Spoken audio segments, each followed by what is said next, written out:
aho tugeza twe kuba tunywa ibintu tutazi aho bituruka, twe kuba tunywa ibintu bitujuje ubuziranenge, tukwiye kuba turya ibintu tutazi aho biturutse nabyo bitujuje ubuziranenge. Ntabwo rwose bikwiye, nta nubwo twe kuba tubyemera. Ngira ngo tumaze igihe kinini turi muri campaign cyangwa mu bukangurambaga wo kurwanya ibintu bitujuje ubuziranenge. Ndagira ngo mbasabe rwose dufatanye turwanye ibi bintu, ntihazagire abandi bantu dushobora kubura bazize ibintu bitujuje ubuziranenge. Tubona ngo ni ibintu bari bafashe by'amavuta, ibintu byose ibyuma bavanga n'amazi n'ibindi, ariko nta makuru nyine. Wumvaga umwe ngo yapfuye, ukumva newe no mu wundi mwanya ngo napfuye uwundi. Abantu bapfuye birababaje cyane, ndabamenye uko abibara ngo ubu uri kumwe n'umuntu nimugoroba. Ikibazo ntabwo tuzi ngo tube twabihamya kuko ntabwo umuntu yari ahari, ariko urumva n'ibyo bavuga ni ibintu bari banyoye gusa, nuko nibwo twagiye tubabura. Abari bavandimwe mwarumenye gute, byagenze gute? Twarumenye turubikiwe n'umushumba wasanze nyine yapfiriye hariya, aba ari we ubikira abaturanyi nyine, baza gushakisha ba nyirawe, aba ari bwo tuza kumenya amakuru ye baduhamagaye kuri telefone. Ugarutse ku kuba hari ibyo bari banyoye, mwamenye ngo ibyo banyoye cyangwa se naho bayinywereye? Ntabyo, kuko muri bose ntawe babifatanye ngo basanga bifite, kereka kumva amakuru ngo yari kwa runaka, yari kwa runaka gutyo. Kwa runaka banywaga iki? Ntabwo tubona ngo ni ibintu bari bafashe by'amavuta, ibintu byose ibyuma bavanga n'amazi n'ibindi, ariko nta makuru nyine babaduha n'abagenzi babo b'abashumba. Mu makuru dufite hari umwe wabuze ubuzima ejo, hari undi nabwo arakurikiraho na nyuma y'undi, ndetse na saa 8 z'ijoro ku bitaro hari indi wabuze ubuzima, ndetse harimo n'abavukana. Bose banyoye ku bintu bimwe, bimeze utese ubundi abo bantu bo nibyo kuba sinzi urupfu rwabo rwo sinzi, gusa nuko wumvaga umwe ngo yapfuye, ukumva newe no mu wundi mwanya ngo napfuye uwundi, ariko urupfu rwabo gusa nimba bari kumwe ntabwo natwe turakurikirana amakuru nk'abanyira umuntu. Ubu natwe mbese turi gushakisha amakuru yuzuye ngo tumenye umuntu wacu ngo yishwe, ndetse nawe yapfuye urupfu rumwe n'abo ngabo. Abo kugeza ubu bapfuye ni bangahe? Njye maze kumenya bapfuye ni 6. hari abafatanya amasano? Barahari. Amasano afatanya amazati? Umubyeyi n'umwana. Umwana we mbese ubwo gusa nuko bose ari abapapa ari bakuru. Wamenye bapfuye ninde nande, amasano afatanya n'aya? Amasano nuko n'umushyira ni umwana na se gusa, ariko ntabwo amaze nabi nazi. Kuba ikintu cyabaye muri ako gace, urumva ntabwo tuzi aho bihuriye, kugira ngo runaka yapfuye, yapfuye, ese ibi bintu mwabyakiriye gute muri ako gace? Aya ni inkuru y'incamugongo, urumva ntabwo ari ibintu, aba ari n'ibyo bintu byanyowe, birakenewe ubukangurambaga mu baturage. Hari abavuga yuko ari kanyanga, ese koko niyo? Kanyanga yo ntabwo naramya ko nta hantu bacuruza kanyanga, nimba ari iyo bivumburiye. Naho ahantu ahubwo ikibazo nanjye gasa ndakaza, ariko abantu nahebewe. Nibyo bavuze numvaga nazo ari inkuru gusa. Ni izina ry'igifaransa babyitaga nyine ngo irindi zina ngo bakoreshaga nyine ngo zoza ibyuma. Ni amazi n'ibyo bintu nyine ubwo niyo bakozemo iyo nzoga banyoye buriya. Nubwo ni amazi n'ibyo nyine ndi kuyoberwa by'inzoga nyine ahubwo nyine bihanagura ibyuma. Manza ari tsinera ahubwo. Tubwire niba hari nk'umwamenyi warwaye uburyo yafashwe akarinda avuye mu mwuka, ndahari niba hari uwo wakurikiranye? Oyangewe kubera yuko nturuka muri Rubavu, nuvuga ngo njye amakuru namenye naranyamenye nimugoroba, ariko umuvandimwe wanjye kugira nze kuyamenya namenye nka saa 3. Kuva saa 3 nyine bampamagara yuko basanze umuvandimwe wanjye yapfiriye mu kiraro. Kuva saa 3 rero kuva namugera nta handi hantu nagira ngo menye amakuru. Hari batubwiye yuko yapfuye nyine kubisanisha bari kuvuga urumva nyine uturuka ku wapfuye ejo bundi gutyo bakavuga ati runo rupfu rushobora kuba rufitanye isano. umuntu wabonye ku murambo ndavuga wabonye nyine ko hari ukuntu umuntu avuga ati nabonye umuntu yapfuye wenda yavuye amaraso ahantu runaka. Muvandimwe wanjye nta maraso yavuye uretse ayavuye mu mazuru, ahandi hantu yavuye amaraso. hari abagiye bajyanwa mu bitaro, turajya mudusobanurire ku bitaro baye mwagiragayo bikagenda ute? Ku bitaro njye nakubwiye ko njye nturuka muri Rubavu, ntago nagezeyo. dusoza utubwire kuba aba bantu nawe ufite amakuru ko bishwe n'ibyo bintu bavangavanga, numva leta yakora iki ku bijyanye n'inzoga z'inkorano zikomeje no kwica abantu? Yagakwiye gushyiramo imbaraga n'abaturage ukwabo mu nama n'umutogoro tw'ababyeyi bakagira ubukangurambaga, n'abashumba cyane cyane nako basebuja bakazajya bategura n'ikintu kigenzura, bakagenzura abashumba kare nimba koko ari umusinzi utandukanye n'uko umuntu agakwiye kubanywa, bakagira uburyo nabo bajya bashyiramo ubukangurambaga. Nitwa Nteziri Theogene, kazira kanje bayita Meya. Ngiye ntuye muri Hanika. Inama rero mukuyemo? Inama dukuyemo ni ukwirinda biriya biyobyabwenge n'ababifite tukabaranga aho bari tukabigwanya mbega ubutongera kubinywa. Ariko se koko barabinyoye? ibiyobyabwenge cyane. Barabinyoye? Si kanyanga se barayinyoye nyine, none ze bapfuye batarayinyoye. Bayinyoye he? Bayinyoye mu bazicuruza.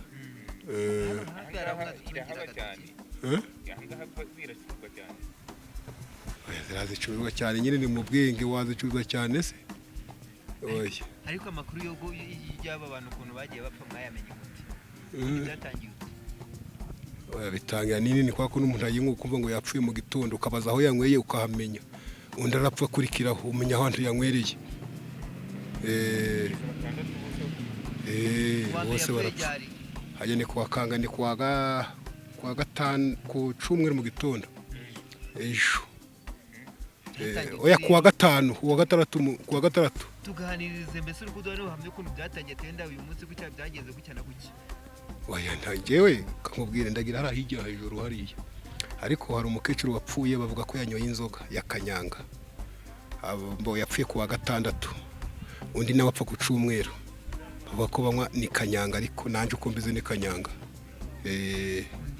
Undi nawe ni kanyanga bapfa bacyo. We twaragiye mu gitondo kureba dusanga yapfuye mu kiraro. Na mu gitondo na nijoro ni mugoroba naho undi araza bati abantu banywe ku nzoga babasuzume, bageze ku bitaro umuntu araremba. Nawe apfa nkuko wa undi wa mbere yapfuye. Kandi ahantu banywereye bose ari hamwe. Ari n'uwapfuye ngo mu rukerera. Oya ni benshi bapfuye mu rukerera, se uzi ngo numwe gusa hapfuye mu rukerera abantu babiri. N'izo nzoga niba barazisemo acide, niba ari kwa kundi bazinywa ntago wabimenya ngo bapfuye bati, ariko nizo nzoga nizo ngizo. Rura rugo mu foto yese ndi murubonye henshi ne bagiye banywa bavuye hariya bagenda gutyo.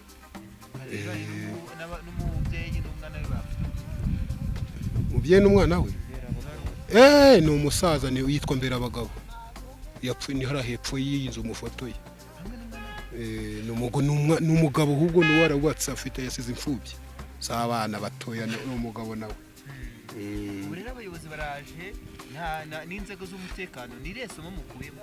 Isomo dukuyemo ni ukuvuga ngo iramuka yinjira mu gihugu tumenyesha ubuyobozi. Katwe niba tugiye kunywa mu kabari tugasanga iyo nzoga irimo, tugomba guhamagara nka mutekano tugavuga ati twabonye inzoga hano tutazi. Iyo tutazi ubundi byatewe n'iki kugira ngo yaracuruzwaga mubizi ariko oya none se twebwe abangwe waje gutangaza ngo kwa naka bacuza iyi nzoga, uragenda iyo guze bakaguha kakandi kaje ukakanywa. Hari ibindi se waje kuri guhamagara ngo bari kwicuruza mumenye abandi ako bari we uragenda akabwate kano kantu kameze gutya nawe ukanywa nyine. Atariwe na kariro.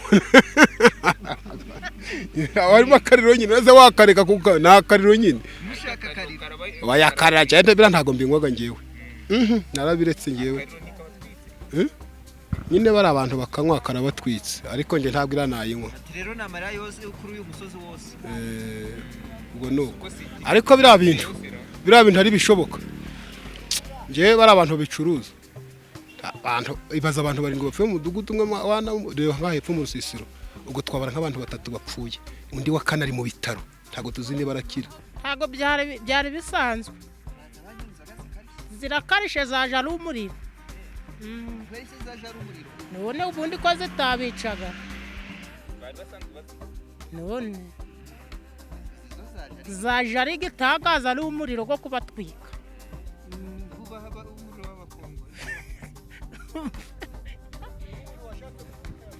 ingorata zaje ari inzoga zo kubakuraho ni umugome ni ukuri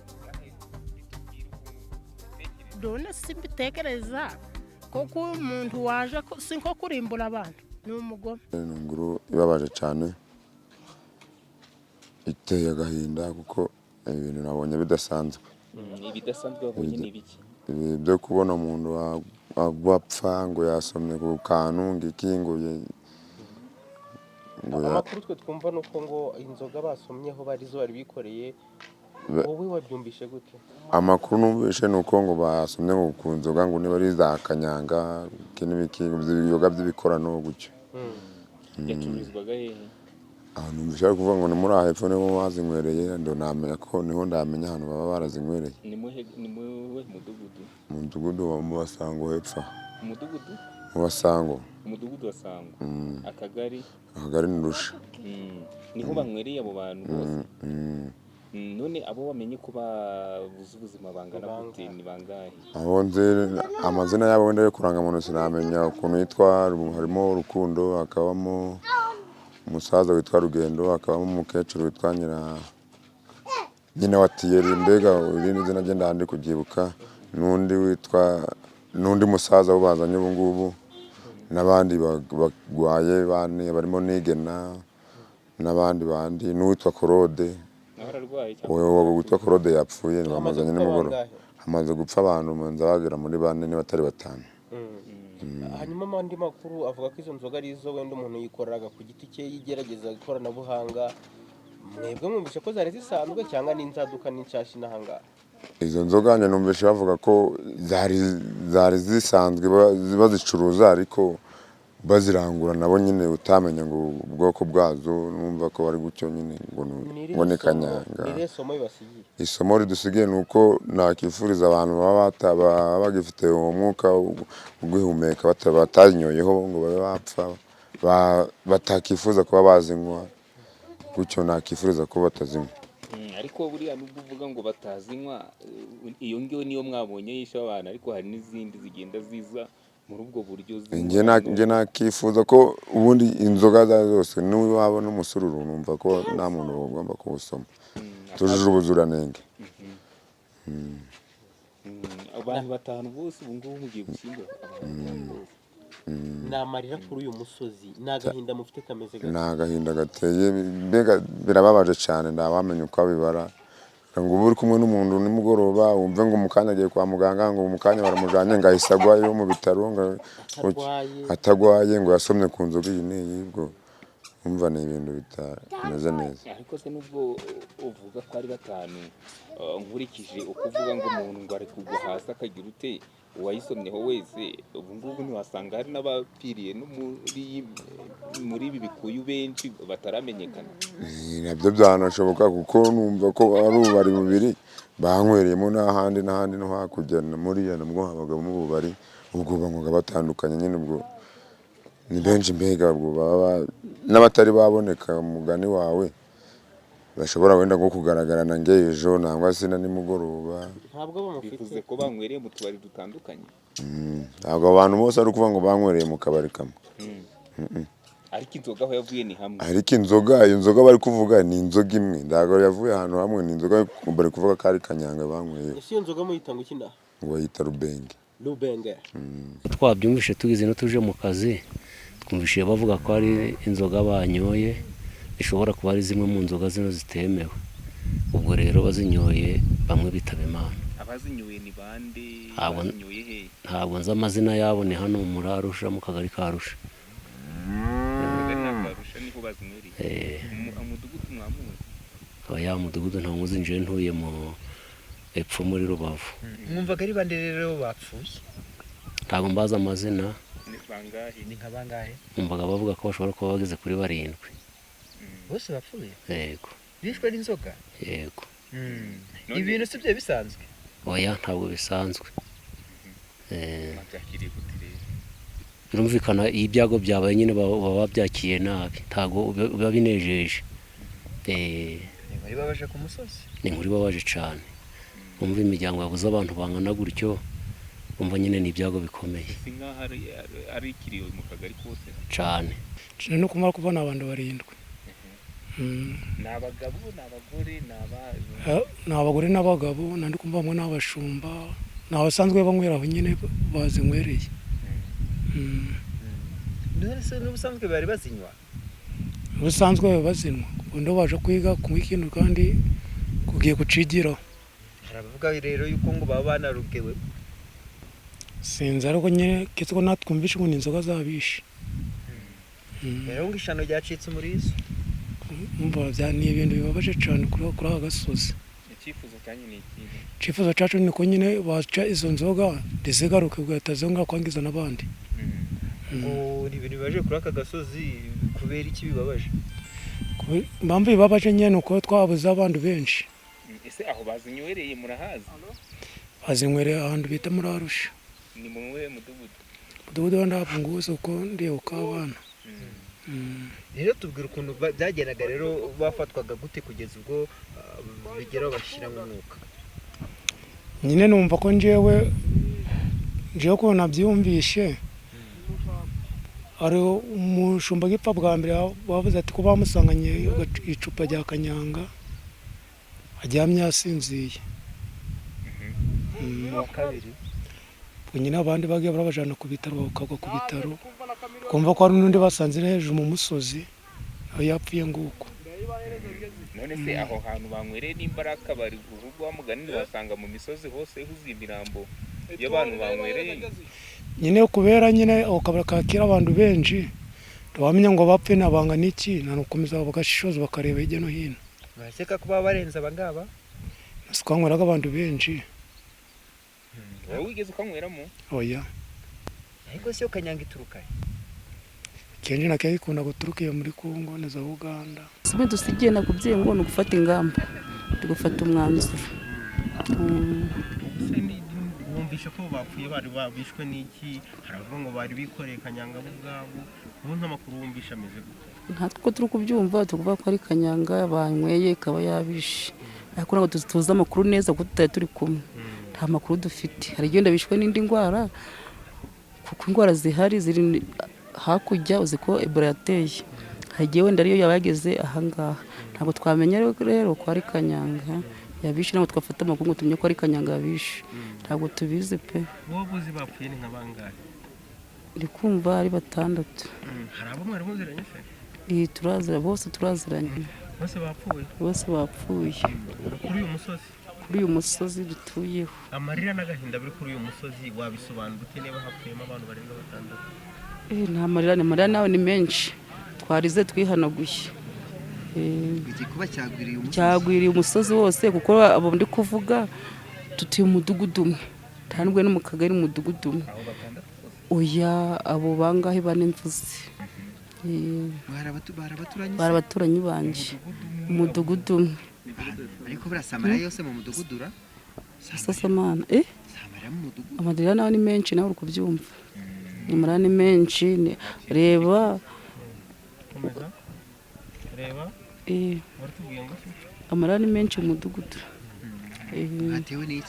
twatewe n'igihombo cyo kubura abavandimwe uhereye ejo niho umuntu ari kujya aragenda yaba atambutse nk'indambwe birakumva ngo umuntu yapfuye watambuka ukumva ngo umuntu yapfuye ubwo rero aho umaze kumenya wapfuye ni bangahe guca ni ukuvuga ngo maze kumva nk'abantu 7 bapfuye ngo bishwe n'inzoga kwanza icyifuzo twaba dufite pe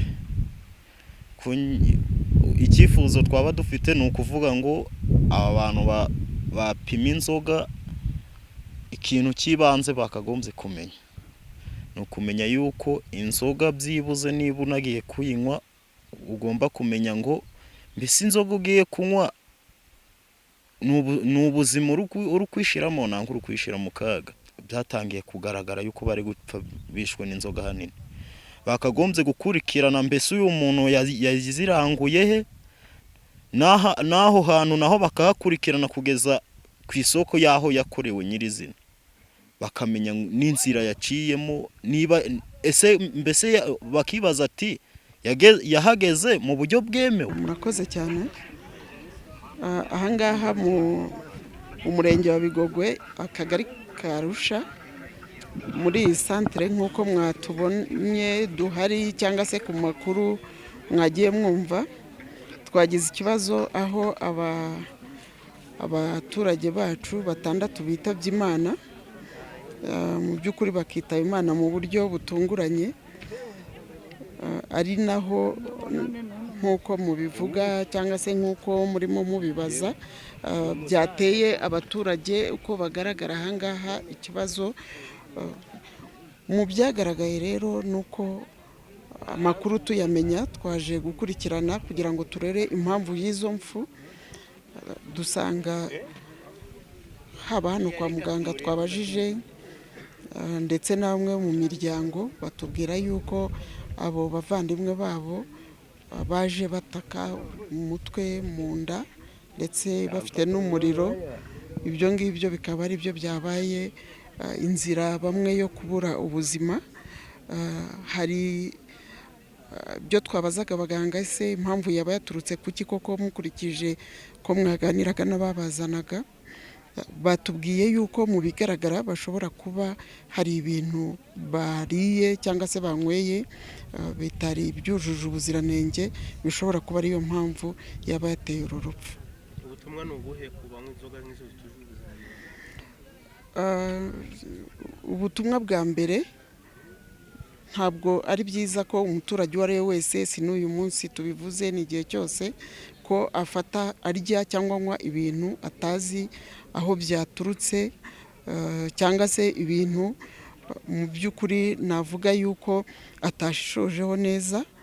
Rero ahangaha twahoze tuvugana baba abaganga, mwababonye abaganga baje hano gukurikirana impamvu z'izi mfu, ndetse n'izindi nzego zitandukanye, habamo RIB, muzi yuko ifite ishami ribikurikirana ryitwa SOCO n'abandi. Nuko ibizamini byafashwe byagiye gupimwa kugira ngo tubashe kumenya neza mu by'ukuri ngo impamvu yaba yateye uru rupfu yaba yaturutse kuki, tumenye ibi byaba birimo twavuga byaba bimeze nk'uburozi. Burya hariho igihe mu bintu haba harimo ibintu biri toxique bishobora kuba biri ku rwego umubiri w'umuntu udashobora kubyakira. Tukaba dutegereje kuza kumenya ngo ibisubizo biri buze gutangwa ni ibihe, kugira ngo tubone aho duhera tunabwira abantu impamvu y'ukuri yateye urupfu kuri aba bantu. Gusa ntago twabura natwe kubwira abaturage bacu ko bakwiriye kugira umuco wo gutanga amakuru ku gihe. Aho mvuga gutanga amakuru ku gihe, ni uko umuntu umwe yaramutse agize ikibazo bakabona n'undi afashwe mu buryo bujya kumera gutyo, bakabaye bihutira gutanga ayo makuru ku gihe no kwihutira kujya kwa muganga. Ikindi ni icy'uko ntabwo ari byo, si na byiza, kandi duhora tubibigisha ko nta muntu ukwiriye kunywa ibintu abonye uko byaba bimeze kose. Ikindi ni uko kugira ngo tuduhashye ibibazo byose bishobora kuba ku bantu bakoresheje ibintu bidakwiriye, babikoresheje mu gihe kitari icyabyo, turagira ngo tubasabe ko bajya batugaragariza ahantu hashobora kuba hakorewe ibintu muri kominote, bakatuha amakuru kugira ngo ba bantu bacu bahegereye babe bakurikirana, bamenye wenda ngo ahantu aha n'aha hari ibirori ariko harimo harakoreshwamo wenda ibintu bishobora gutera ikibazo. Ibyo byose ni ukugira ngo dusangire amakuru, twirindire ubuzima. Twese turabizi umuturage ku isonga, buriya umuturage ku isonga ari we abigiramo uruhare, ari natwe nk'ubuyobozi tubigiramo uruhare, ariko icyihutirwa cya mbere ni icyo gusangira amakuru kandi vuba, dushaka igisubizo cyo gukemura ikibazo gihari. abakirembye bamerewe bate n'abatawe muri yombi bari hapfuye abantu 6 babiri baracyari kwa muganga. Icyo ngicyo kugeza ubu ngubu nicyo kimaze gukorwa. Kindi nuko ahantu bari bafata niba ari ibinyobwa cyangwa amafunguro byo dukeka abo bantu nabo turabafite kugira ngo tubashe gukora iperereza neza.